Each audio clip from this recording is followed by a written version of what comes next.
Hello everyone, glad to be back. Yesterday afternoon I could not manage to make video, but I will make one today. Now, before I go to work, today is 24th of September. Now it's almost 3 o'clock in the morning. I'm Levan Gudadze, and this is my little channel in which I try to share with you latest updates on the news that are making headlines in Russian media outlets or, or in Russia in general. So first things first, yesterday we had the first day of referendum in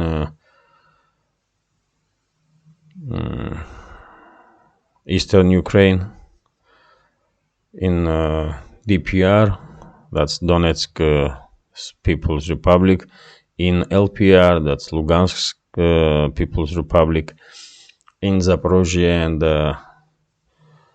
Kherson regions. I did read news that more than 20% of voters did participate in the first day of this referendum. As you know, referendum will last for a few days, and the last day of referendum is 27th. So I am quite sure overwhelming majority of voters will vote to join Russia, to leave Ukraine and join Russia. So that's what's gonna happen after results of referendum will be published, and leaders of these regions ask Russia once again to receive them in Russian Federation. Russian president will probably make statement, and he will agree to bring in these territories. That's how it's gonna be, probably, and we will see it in next 5 to 7 days. That's the first news. Second news, and I will make this video short because in 2 hours time I have to go to work.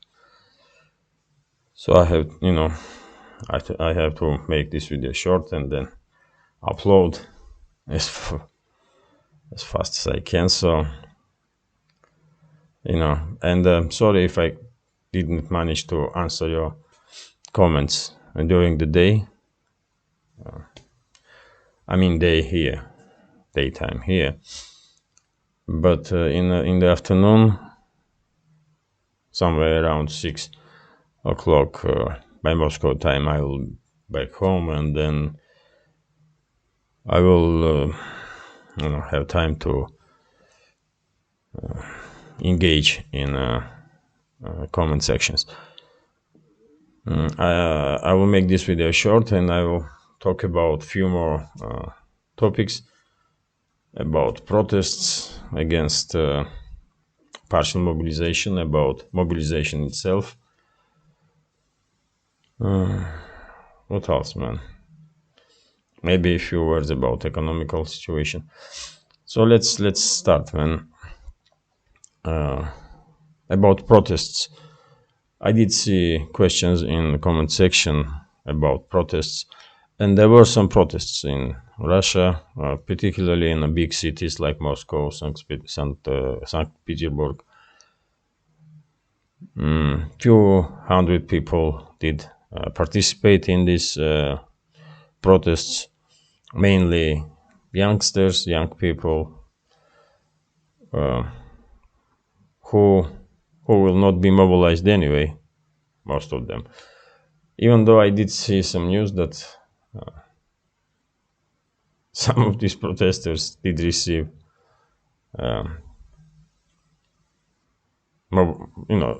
did receive call for mobilization.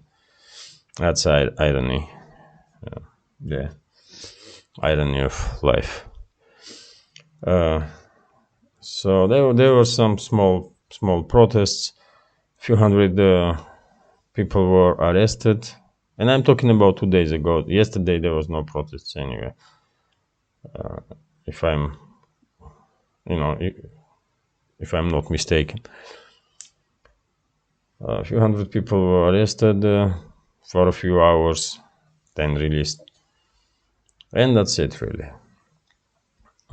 For this moment, there is no anti-mobilization movement in Russia or anti-war movement, at least strong movement. Because I mean, like in every society, people think differently. In Russia too, and some people do support this special military operation, mobilization, and the rest of it. I mean, most people support, and some people don't, and it's okay. I mean, we don't have to think like same way all the time. That's impossible. So yeah, that's about protests, man. Then mobilization. That's interesting topic. I did see on Western media that they were trying to give Western audience to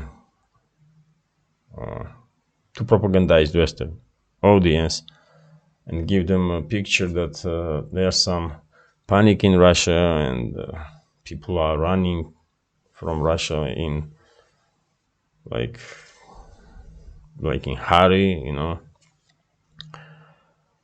And they were saying same time about these protests, man. It was small scale protests, nothing special. And same I can say about mobilization, man. Of course, some people may panic. I mean, after all, we are humans, man, and we have different set of, you know, belief system or different nerve system, after all. And some may do panic when they hear that, you know what, they may end up on a war zone. But most people just did not care that much, you know, because I don't know, maybe because we here in post-Soviet area, including Russia, do believe in fate, you know, do believe in destiny, and we do have in our character this kind of uh, element. I mean, if you read the Russian classic literature, you probably understand what am I talking about. And yes, I mean, I did already said in my previous videos, why should I panic, man? You know, if it's my destiny to be mobilized and end up on a front line, then that's how it's gonna be, man. And why should I run anywhere or panic? I mean, if it's my destiny to die on the front line, then I will die there. And if I'm gonna live, then I will live. That's how it is. It may seem for you irrational, but it is what it is, man. That's how many of us operate, man. So I see no panic, to be honest. I see no panic in Russia. Yesterday I went at work. I did talk about all this stuff with fellow workers, and no one is really panicking. Not young generation like 25 to 30. Not all the ones like me, 40, 45, 50. Uh, I mean, there is no like huge scale panic. Even though I did see videos that on borders, I did even read the information that Kazakhstan officials say that there are increase in Russian tourists in Kazakhstan.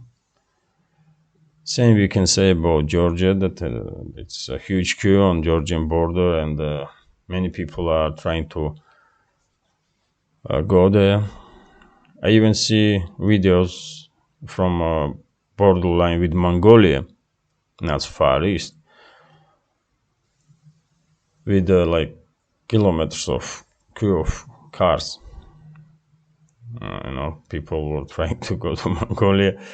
As I said, man, Russia is a huge country. It's 150, 45 million people, and of course, some people may take some drastic measures and try to leave Russia as fast as possible. And when I say some, and when we talking about country that has 140 to 145 or 50 million people, I mean, no one really knows how many citizens are in Russia right now, because when last time was, you know, did anyone count this? I don't know. Like few years ago, maybe. So when we're talking about huge country with a huge number of citizens, no, if some does panic, this some maybe if we, exchange this word in numbers, this sum will mean like thousands and thousands, because overall we are 150 million, man. So yeah, some people probably do panic, but rest of us, man, I mean, are we okay?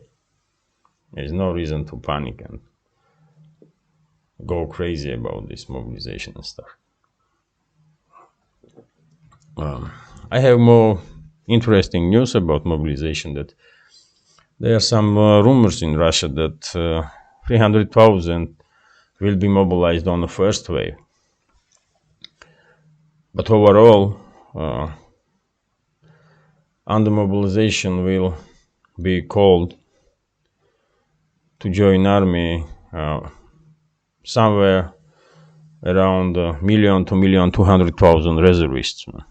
That's what rumors are saying. Press speaker of Russian president Dmitry Peskov, probably you know this person, he did deny this information. He said that there is no plans to mobilize a million or million 200,000 reservists, but Saint Peskov 1 week ago were saying that there is no plans for mobilization. So can you believe him? I don't know. I personally don't believe anything that Peskov says, man.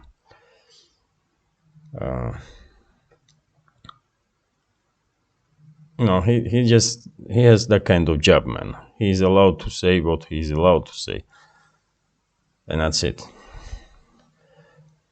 And anyway, man, I mean, it's logical to think. Now, when I was predicting mobilization, I was saying that in this fall, Russia will probably mobilize some 300 to 500,000 people, and that's for the, at least. That's at least, because of course frontline is huge there in Ukraine, and Russia will definitely need more personnel to deal with the issues there. And in my understanding, eventually we will see that some, like maybe 500,000 or 700,000 people eventually will be mobilized, at least, yet again, because to do some offensive operations, there is no enough manpower on the front line right now. And I'm still predicting that in the coming winter,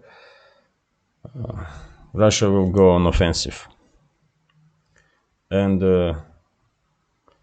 liberate from Zelensky's Nazi regime entire south and east sides of Ukraine, from Kharkiv to Odessa and then towards Pridnestrovia border. Pridnestrovia is a breakaway region from Moldova. So yeah, man, I do predict that there will be offensive in winter, and I do predict that there will be next waves of mobilization, and eventually it's quite possible that around million people will be million reservists will be mobilized, including myself. Even though I don't really understand how I can be like helpful because I don't have military experience, but you know, if I receive a call to join army, then that's what I'm gonna do, man. I'm not gonna run away and try to hide.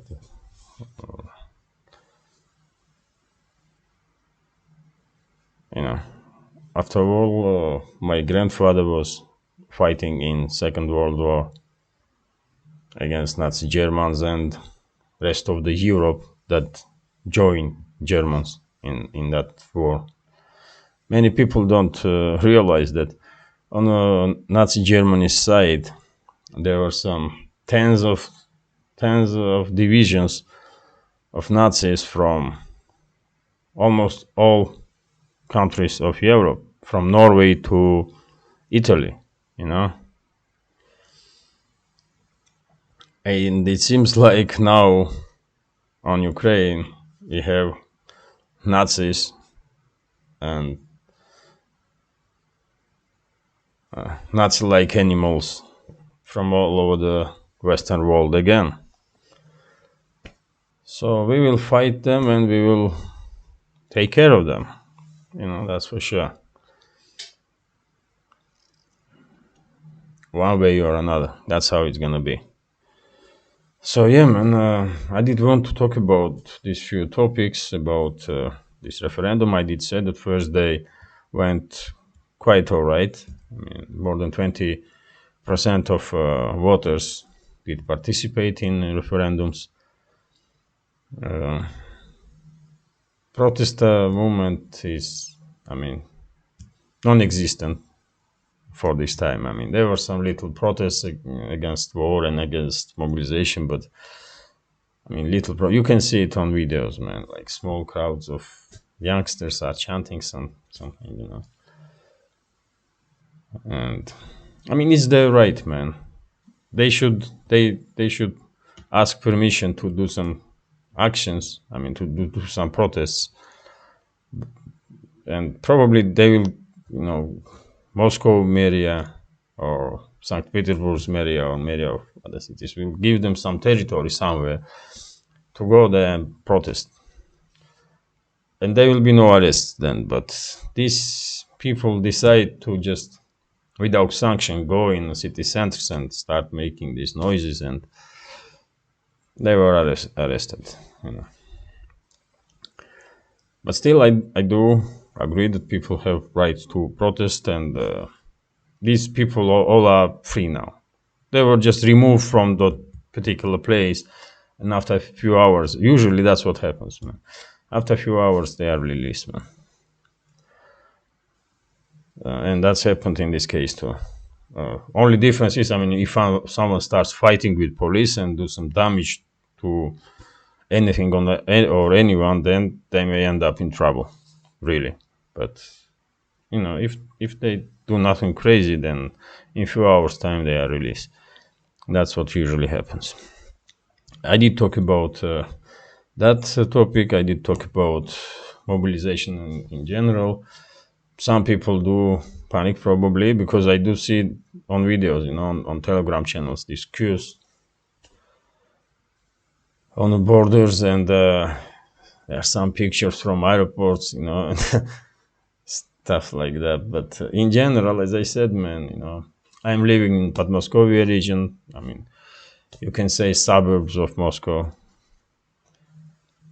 and I don't see any panic, man.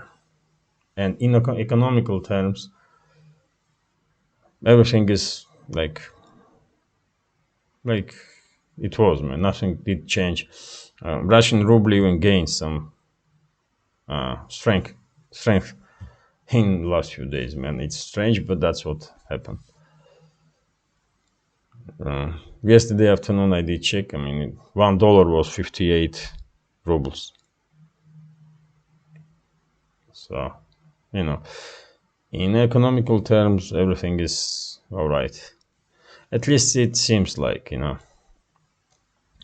So this is it, man. For now, this is it. As I said, it's gonna be a short video.